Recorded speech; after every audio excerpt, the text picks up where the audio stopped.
Salam Indonesia, Anda menyaksikan berita terkini bersama saya, Madis Kedenekarang. Pemirsa, Pemkot Denpasar mengantisipasi kemungkinan merebaknya varian virus COVID-19 Omikron masuk ke kota Denpasar. Namun diyakini semua varian yang ada hanya bisa dicegah dengan menerapkan protokol kesehatan yang ketat.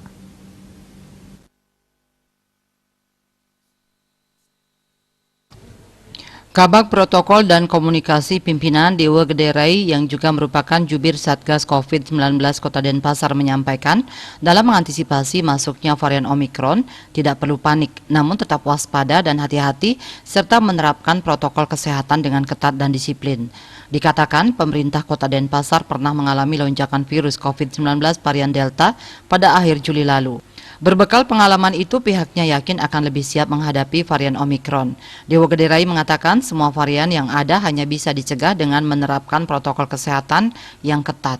Karena itu, ia meminta masyarakat tidak berkerumun, selalu memakai masker dan menjaga jarak 2 meter. Jika semua orang seperti itu, pasti akan bisa menghindari paparan virus tersebut. Terkait dengan Nataru ini, pihaknya juga semakin mengetatkan pengawasan protokol kesehatan. Tim justisi akan semakin gencar melakukan pemantauan maupun sidak. Selain itu, pelaksanaan vaksinasi COVID-19 juga terus digenjot. Satgas akan bekerja siang malam memperketat pengawasan dan monitoring aktivitas masyarakat jelang akhir tahun.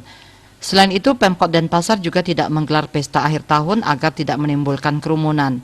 Pelaksanaan Denfest sudah dimajukan pada 10 sampai 23 Desember 2021 dan juga masih dalam suasana pandemi agar tak menimbulkan kerumunan. Asmara Putra, Bali Pos melaporkan.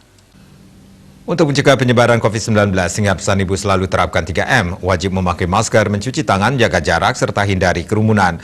Dengan penerapan perilaku 3M, Indonesia segera terbebas virus corona menuju Indonesia maju. Update terus informasi Anda dengan subscribe dan like YouTube channel Bali TV @newsbalitv. Tetaplah bersama Bali TV. Salam Indonesia.